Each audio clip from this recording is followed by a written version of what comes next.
Bine te-am găsit la citirea pentru luna iunie, o citire pentru cei care au soarele, luna sau ascendentul în zodia Leu. Mă bucur că ești aici, iar dacă revii pe canal, îți mulțumesc pentru încredere. Dacă ești nou sau nouă, te invit să rămâi până la capăt, pentru că poate chiar aici găsești acel mesaj care să-ți aducă claritate. Luna iunie vine sub influența vibrației universale 6, o energie care aduce în prim plan nevoia de echilibru emoțional, angajamente sincere și reconstrucție interioară. Este o lună în care înțelegi ce ți se potrivește cu adevărat. Tu, dragă leu, ești zodia inimii deschise și a prezenței luminoase.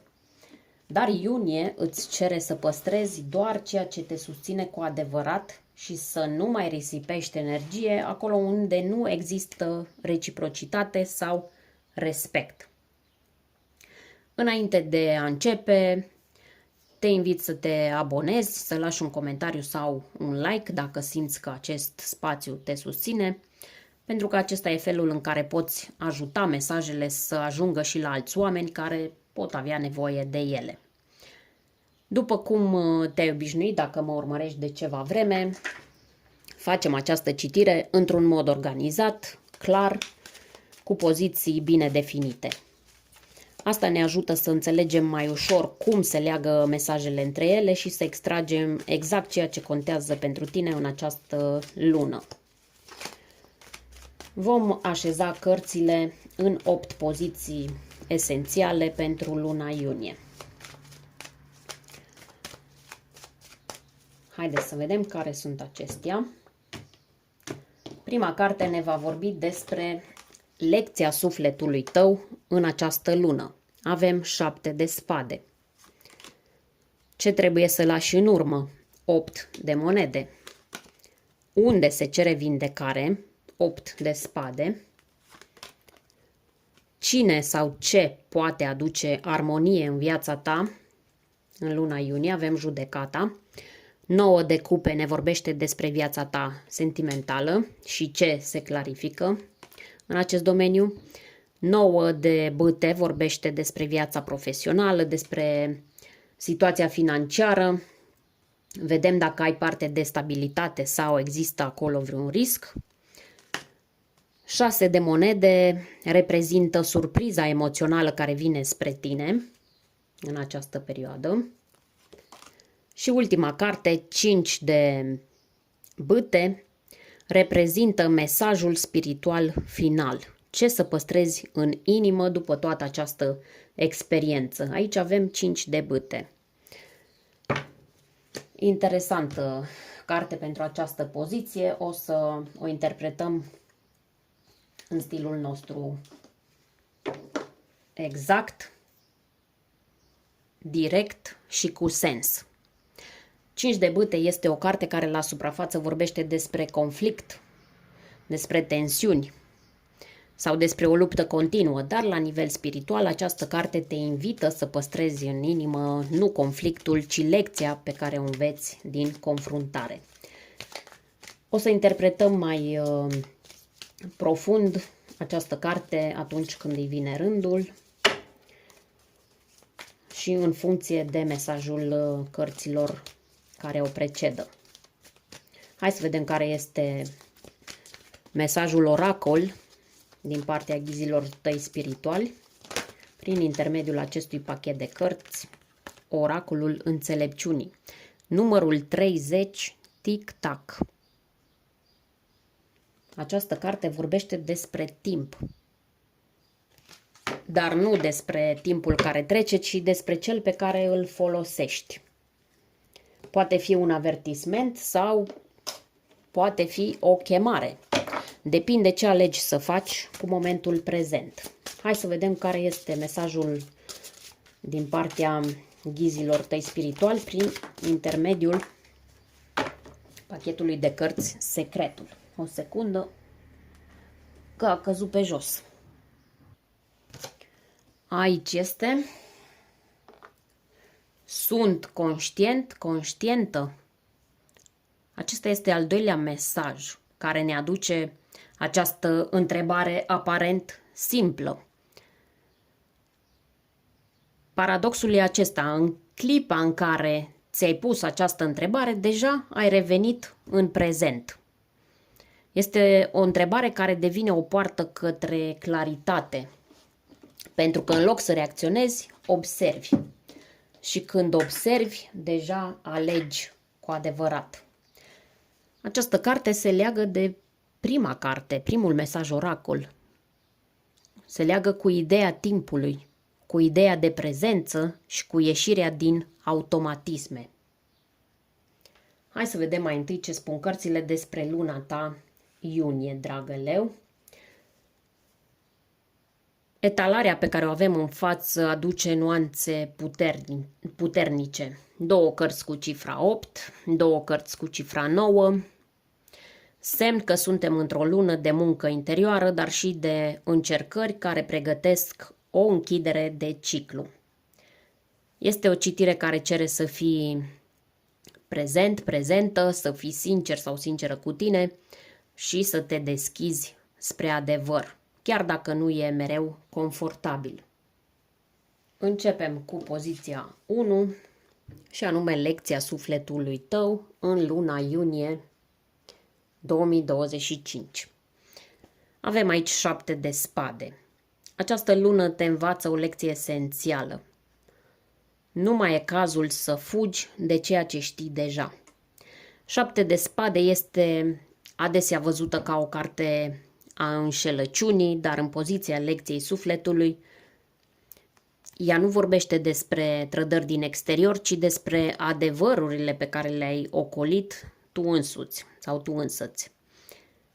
Probabil ai preferat să păstrezi aparențele sau te-ai făcut că nu vezi ce se rupe, nu vezi ce doare, nu vezi ce nu ți se mai potrivește. Sau poate ai avut o strategie de tip lasă că mai văd eu ce fac, mai trag puțin de timp, nu spun acum că stric totul și astfel de expresii. Sau de gânduri, mai bine zis. Această carte vine să-ți spună direct că fuga nu te protejează, ci te epuizează. Pentru un leu, onoarea și imaginea contează. Dar lecția lunii iunie spune că adevărul tău merită protejat, nu camuflat. Iar dacă ai simțit de o vreme că trebuie să te retragi, să ții pentru tine ce gândești, sau să te porți frumos ca să nu deranjezi sau ca să nu fii pedepsit, pedepsită, e momentul să recunoști ce te doare sau ce ai ascuns chiar de tine. Lecția pe care o ai de învățat în iunie este că strategia bună nu e să te ascunzi, ci să-ți găsești un cadru în care să poți fi sincer sau sinceră, fără să-ți compromiți esența. Așadar, lecția lunii iunie pentru tine este următoarea. Nu mai fugi cu pumnul strâns în buzunar. Spune ce știi, acceptă ce simți și asumă ce vrei cu adevărat, pentru că adevărul tău e începutul libertății tale. A doua poziție ne spune ce trebuie să lași în urmă în această lună. Aici a apărut 8 de monede, o carte care la prima vedere pare pozitivă, dar în această poziție are un mesaj clar și matur pentru tine. 8 de monede este o carte care vorbește despre efort constant, despre muncă susținută, despre perfecționism și disciplină. Dar atunci când apare aici, îți spune că în iunie nu mai poți continua să investești energie într-o direcție care nu te mai hrănește emoțional, oricât de corectă ar părea această direcție. Poate ai muncit la o relație, la un proiect sau chiar la propria imagine.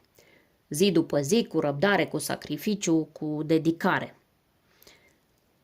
Dar lași în urmă acum ideea că trebuie să muncești din greu doar ca să dovedești ceva sau ca să fii acceptată. Această carte îți spune că uneori cel mai curajos lucru e să nu mai continui să sapi, ci să lași jos dalta și să te întrebi, chiar îmi mai doresc să finisez asta? Cifra 8 în acest context vorbește despre cicluri repetitive, adică același tipar de muncă, același tipar de dăruire, aceleași compromisuri. Și de multe ori ai făcut asta cu convingerea că într-o zi o să vezi rezultatele și o să merite. Dar dacă acea zi nu vine, când e momentul să recunoști că merită sau nu, ce faci? Continui sau te oprești? La nivel concret poate fi vorba despre un loc de muncă unde simți că tragi la infinit fără recunoaștere. Pentru alții poate fi vorba de o relație unde doar unul muncește pentru conexiune. Sau mai poate fi vorba de o autoexigență exagerată în care te tot perfecționezi, dar nu te mai bucuri de cine ești în acest moment. Așadar, ce lași în urmă?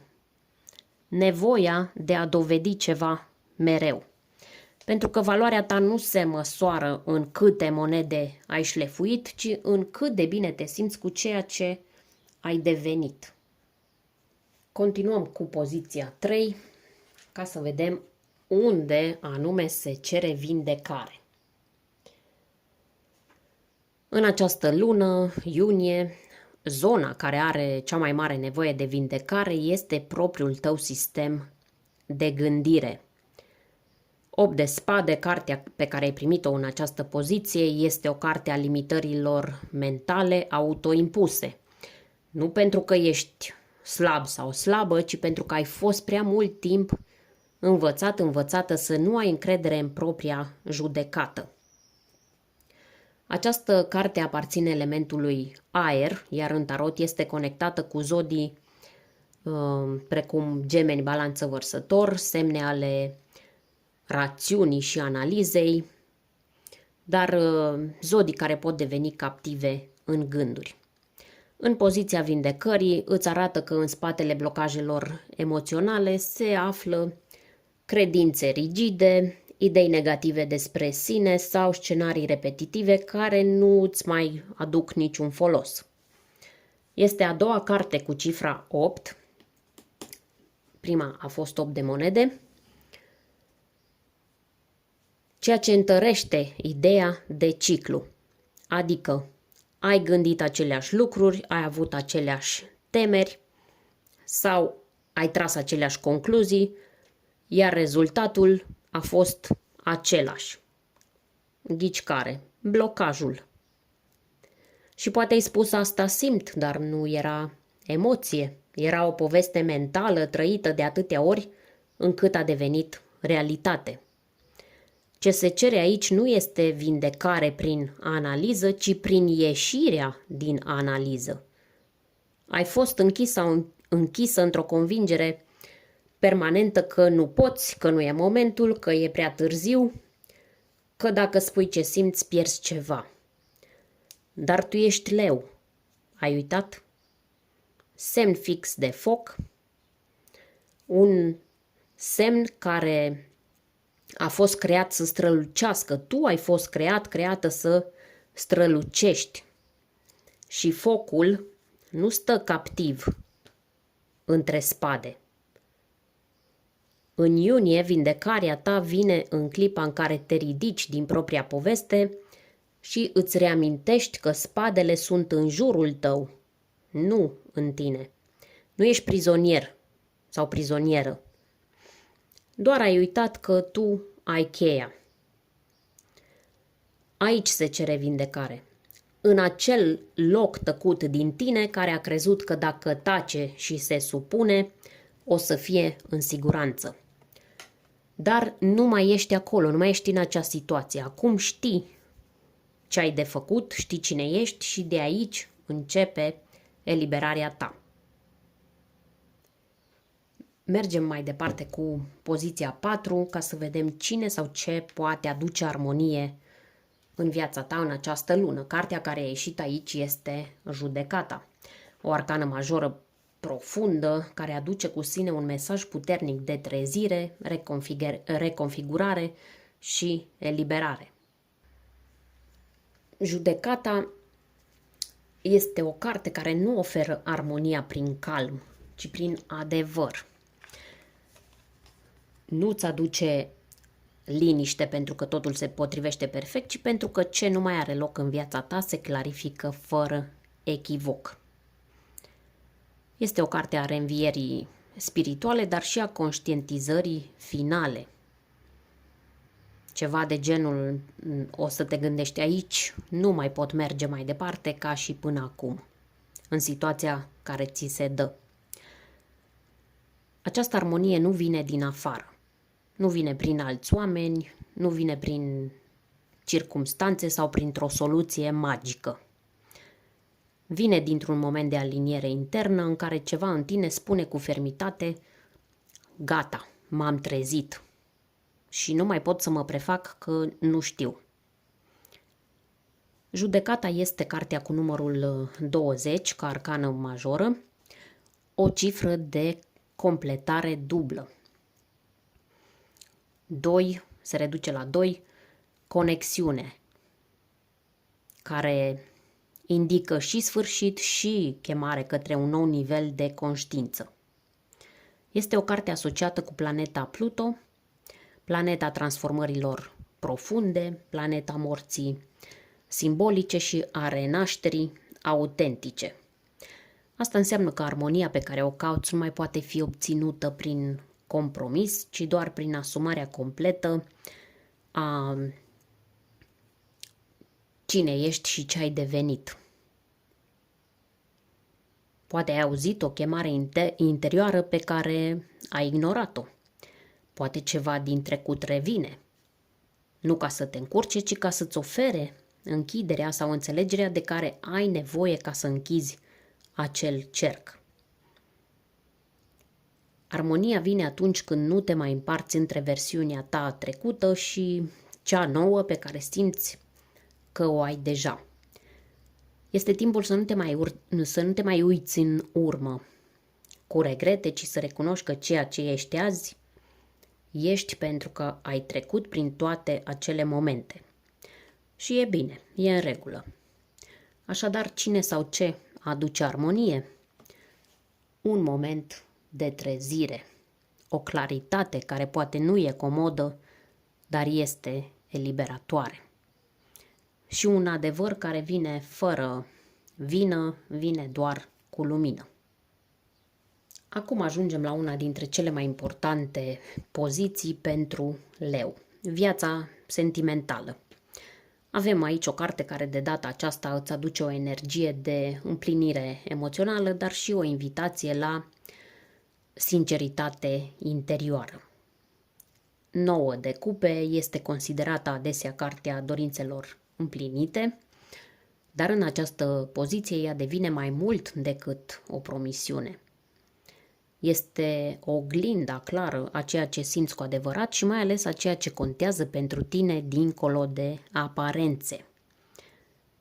În iunie se clarifică ceva esențial pentru tine și anume se clarifică, care este forma reală a fericirii tale emoționale. Nu idealul, nu proiecția, nu ceea ce ai vrut, pentru că așa trebuie, ci ce te face pe tine să spui fără ezitare: aici mă simt bine, aici pot să fiu eu. Pentru leu care de multe ori simte presiunea de a străluci și în planul iubirii, această carte vine cu un mesaj destul de profund. Nu mai ai nevoie să dovedești nimănui că ești fericit sau fericită. Ai nevoie să simți tu că ești. Este o carte a satisfacției sincere, dar și a autonomiei emoționale. Poate în ultima vreme ai învățat să nu-ți mai pui fericirea doar în mâinile celuilalt. Poate te-ai reîntors la tine după o relație obositoare sau un ideal care nu s-a împlinit. Sau poate că ai început să te bucuri de prezența ta în mod real și să nu mai cauți confirmări în afară. Cifra 9 vorbește despre încheiere, dar și despre maturitate emoțională. E acel punct în care nu mai ai nevoie de dramă, ai nevoie doar de adevăr liniștit, de conexiune autentică și de prezență, fără jocuri copilărești. Dacă ești într-o relație, luna iunie poate aduce un moment de echilibru, de apreciere sinceră, în unele cazuri, sau, dimpotrivă, un moment de realizare că doar imaginea voastră de cuplu e frumoasă, dar inima ți-e goală. Dacă ești singur sau singură, această carte îți spune că fericirea nu vine ca să te completeze, ci ca să te reflecte. Și poate tocmai pentru că ești bine cu tine, atragi exact ce se potrivește vibrației tale noi. Așadar, ce se clarifică în plan sentimental? Că nu mai vrei jumătăți, că nu mai trăiești în iluzie și că ești pregătit sau pregătită să fii iubit, iubită exact așa cum ești. Pentru că acum tu știi exact cine ești. În continuare, viața profesională. Iar aici, cartea primită este 9 de bâte. O carte care vine cu avertisment, dar și cu recunoaștere. E o energie puternică de reziliență, dar și de oboseală acumulată. În iunie, mesajul pentru tine în acest domeniu este clar. Ai rezistat, ai tras de tine, ai fost acolo chiar și când nu ai mai avut chef, n-ai mai avut motivație sau sprijin real. Această carte vorbește despre acel moment în care ai ajuns aproape de linia de sosire, dar nu mai ai energia pe care o aveai la start. Ai însă acum experiență, ai forță și ai învățat pe pielea ta ce înseamnă să reziști. Pentru leu care are o energie constantă de afirmare, această carte vine ca un semnal de alarmă și îți spune să ai grijă să nu confunzi loialitatea cu epuizarea. Faptul că ai dus totul pe umeri până acum nu înseamnă că trebuie să continui să o faci la nesfârșit. Cifra 9 apare din nou. Și această cifră marchează un sfârșit de etapă. Profesional ești aproape de o decizie importantă. Poate ai fost într-un mediu tensionat, poate te-ai luptat să demonstrezi ceva sau poate ai muncit fără să primești recunoaștere. În iunie ți se cere să nu te întorci din drum, dar să fii atentă unde trebuie să închizi capitolul, nu doar să continui. Această carte aparține elementului foc, la fel ca tine, dar aici focul e ținut cu scutul sus. Ești pe modul defensiv, iar în viața profesională acest lucru poate însemna supra-solicitare, lipsă de încredere în colegi și sentimentul că nu te poți relaxa niciodată. Mai poate însemna frica de a pierde ceea ce ai muncit atât de mult ca să obții. Așadar, în plan financiar e posibil să fie stabilitate, dar e una apăsătoare. Și dacă simți că tragi de tine fără pauză, în această lună ți se spune că nu riscul e problema, ci stagnarea într-un loc unde nu mai crești. Poziția 7 ne aduce un moment aparte. O surpriză emoțională care vine spre tine în luna iunie. O poziție unde a apărut 6 de monede. O carte care aduce un echilibru neașteptat și o formă de răsplată sufletească. Această carte vorbește despre echilibru între a dărui și a primi, dar în această poziție apare ca o surpriză, ceea ce înseamnă că acest echilibru va veni exact acolo unde nu te mai așteptai să-l primești. Pentru tine, dragă leu, care de multe ori ai fost cel sau cea care oferă afecțiune, sprijin, validare, prezență, de obicei oferi tot ce ai, Această surpriză emoțională poate veni sub forma unei persoane sau a unei situații care pentru prima dată după mult timp îți dă înapoi fără să ceară. Fără teste, fără jocuri, fără măsurători ascunse. Este acel moment în care simți că universul îți răspunde, dar nu cu un gest spectaculos, ci cu o formă simplă, clară și emoțional justă de a primi ceea ce ai oferit cândva. Cifra 6 este însăși vibrația lunii iunie, o energie a echilibrului, a grijii și a relațiilor armonioase. Și în tarot 6 de monede este cartea dreptății sufletești. Acolo unde a fost dezechilibru se restabilește un flux.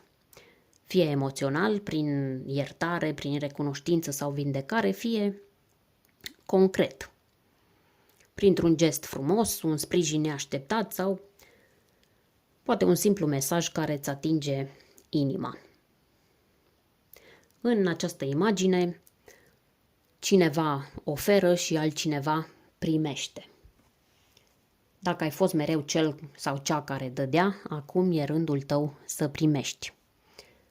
Dar pentru ca această surpriză să vină, trebuie să lași garda jos. Să nu mai crezi că tot ce vine spre tine are un preț. Să nu te mai simți vinovat sau vinovată că de data aceasta ți se oferă. Surpriza emoțională a lunii iunie este un gest mic, dar profund, care îți arată că nu ești singur, nu ești singură și că munca interioară nu a fost în zadar, iar bunătatea ta nu a trecut neobservată. Încheiem această etalare de tarot cu poziția 8, mesajul spiritual final despre ce să păstrezi în inima ta. Aici a apărut 5 de bâte, o carte care la prima vedere pare tensionată, dar care în această poziție, așa cum spuneam și la început, devine un mesaj cheie pentru puterea ta interioară. Această carte nu îți spune să eviți conflictele, nici să le cauți. Îți spune să recunoști că tensiunea, fricțiunea, diferențele de opinie sau chiar certurile care apar nu sunt semne că ești pe drumul greșit. Sunt semne că ești în viață, că ești prezent, prezentă și că evoluezi. Pentru tine care îți dorești ca lucrurile să curgă natural și să păstrezi o anumită noblețe a emoției, această carte îți spune că nu armonia perfectă te face puternic sau puternică, ci felul în care rămâi fidelă ție în mijlocul haosului. 5 este o cifră de instabilitate creatoare. Momentul în care lucrurile se mișcă, chiar dacă nu pare confortabil. În tarot această carte este legată de elementul foc, ca și zodia ta, dar aici focul nu este organizat. E un foc care încă învață să se canalizeze. Asta înseamnă că în luna iunie, în loc să fugi de conflicte sau să te retragi pentru a păstra aparențele, e momentul să stai acolo și să vezi ce iese la suprafață. Să vezi ce din tine reacționează și de ce. E momentul să nu mai eviți tensiunile doar de dragul păcii, ci să te folosești de ele ca de niște oglinzi. Spiritual vorbind, 5 de bâte e un antrenament. Te învață să nu mai pleci capul în fața haosului, să nu-ți mai înghiți convingerile doar ca să nu deranjezi și să nu te mai dai înapoi de frică să nu fii respins sau respinsă. În concluzie, ce ai de păstrat în inimă? Puterea de a rămâne verticală chiar și atunci când toată lumea se zbate. Adevărul tău nu are nevoie de consens, are nevoie doar de curaj. Acum, dacă ești gata, trecem la interpretarea celor două mesaje oracol care vin ca o confirmare subtilă, dar profundă, mesaje de la univers transmise prin ghizii tăi spirituali. Primul mesaj pe care l-ai primit este numărul 30 din oracolul înțelepciunii, Tic-Tac. Această carte îți vorbește despre timp, dar nu în sensul clasic al cuvântului. Nu este vorba despre timpul care trece, ci despre momentul prezent ca spațiu de putere. Acum este tot ce ai. În acest moment prezent, în acest acum, poți să alegi diferit. Poți să schimbi direcția, poți să închizi ceva sau să începi ceva nou. Cifra 30 se reduce la 3, energia exprimării, a deciziei, a creației. Este un număr care îți spune că ai la dispoziție timpul de care ai nevoie, dar trebuie să-l folosești, nu să-l aștepți. Mesajul acestei cărți este simplu. Nu mai amâna ceea ce știi deja că trebuie să faci. Momentul tău este acum. Și dacă îl trăiești conștient, acest moment devine magic. Al doilea mesaj pe care l-ai primit din pachetul de cărți de manifestare, Secretul, este o carte care te invită să-ți pui o întrebare aparent banală. Sunt conștientă în acest moment? Și în clipa în care îți pui întrebarea, răspunsul deja se conturează. Da, ești. Pentru că te-ai oprit, te-ai întrebat, ai simțit. Această carte te îndeamnă să devii mai prezentă în tot ceea ce faci. Să nu mai funcționezi pe pilot automat. Să nu mai fii cu gândul în trecut sau în frici. Sunt câteva întrebări simple care te conectează la viața reală, la adevăr, la propria ta putere de a alege. De exemplu, să te întrebi ce am simțit acum sau ce am înțeles din ce tocmai am trăit. Nu e nevoie să știi tot, dar e nevoie să fii acolo în momentul tău, pentru că prezentul e singurul loc unde poate avea loc o schimbare reală. Dragă leu, dacă aceste mesaje au rezonat cu tine, poți salva această citire și reveni la ea ori de câte ori ai nevoie de mai multă claritate. Iar dacă simți că aceste mesaje ți-au fost de folos, poți lăsa un comentariu, un like sau te poți abona. Așa ajuți ca ele să ajungă și la alți oameni care poate au nevoie de ele chiar acum. În speranța că ți-am fost de folos, îți doresc o lună iunie cu prezență reală, decizii curajoase și încredere în ceea ce ești cu adevărat. Ne revedem curând!